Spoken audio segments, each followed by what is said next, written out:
Hello, I'm Dr. Jerry Scheidbach. I pastor the Lighthouse Baptist Church in Santa Maria, California, and I'm your brain masseur. Get ready for your brain massage. I introduced a new technical term in my last brain massage vignette, and that word is libtard. Now, a proper respect for the sensitivities of my dear audience requires me to explain this new term, lest someone get the idea, the mistaken idea, that I just throw about unkind and crude names, epithets, derogatory epithets, casually, willy-nilly. Well, that's just not true. I'm actually very careful about the words that I choose. I try to avoid being like my snob friends on the left, who regularly denigrate fine and upstanding men and women who make up the conservative demographic of our wonderful country. Things like calling us deplorable, God and gun clingers, this kind of thing. Birther, there's a good one. A basement dweller, there you go. And then in the vein of libtard, I've heard this one, conspiratard, right? So don't forget the vile teabagger epithet that was used for a while there. And then there's the outrageous insults that we have to deal with from the left, that we're going to poison our children with pollution and we want to feed our old people dog food. And you get the idea. So I avoid engaging in that kind of thing. But you should know that the brain masseur never casually throws about demeaning epithets. I actually take some time to very carefully parse out the words I intend to use to make a very important point. And so let's look at this new word, libtard.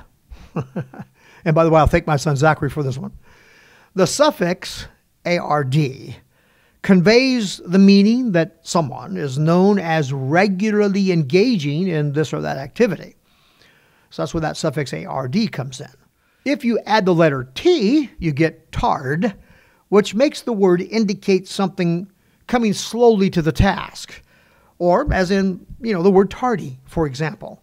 Hence, the word retard is someone who is conspicuously slow or late to the task or slow to catch on.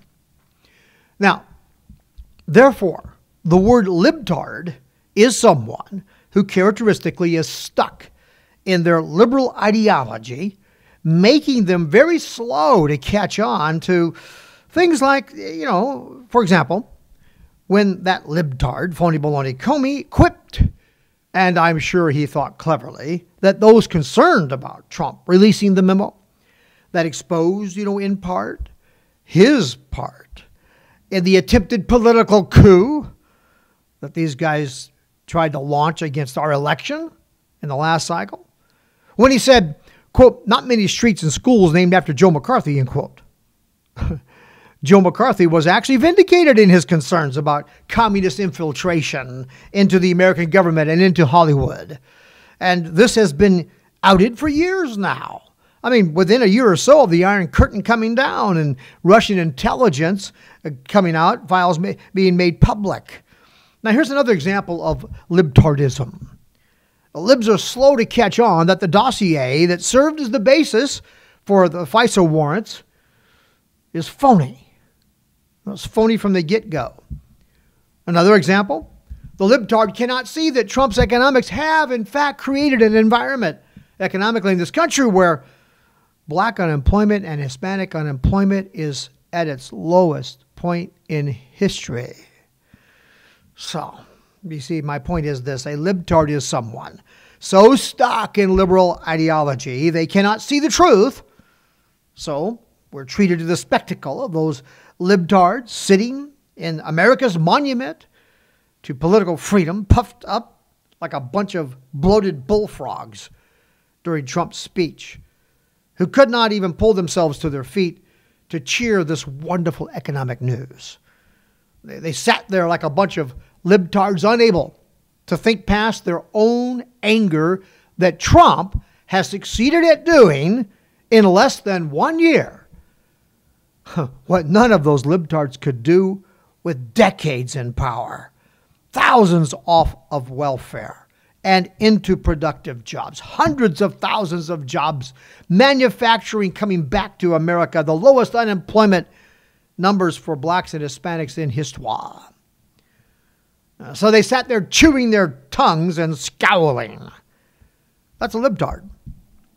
The brain masseur never engages in name-calling merely, but rather in an exercise of careful and advanced critical thinking, finds a way to say it like it is. In my next video, I'll break down the memo for you, line by line. God bless you. God bless America. And I'll see you in church.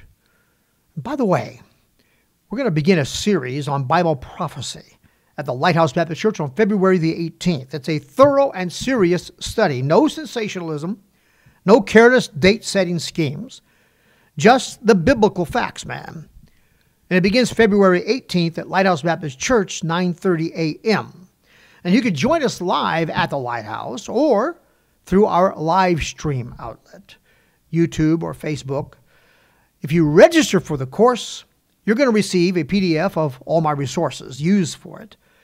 My notes on Daniel, for example, the latest version, and the Know Your Bible Investigations, Investigating Revelation, Part 1, which covers chapters 1 through 3, with 500 pages of insightful and in-depth notes, covering virtually any question anybody ever brought up when studying those two chapters. You'll also receive my notes and my outlines for each session as they're produced and distributed throughout the course of our study together.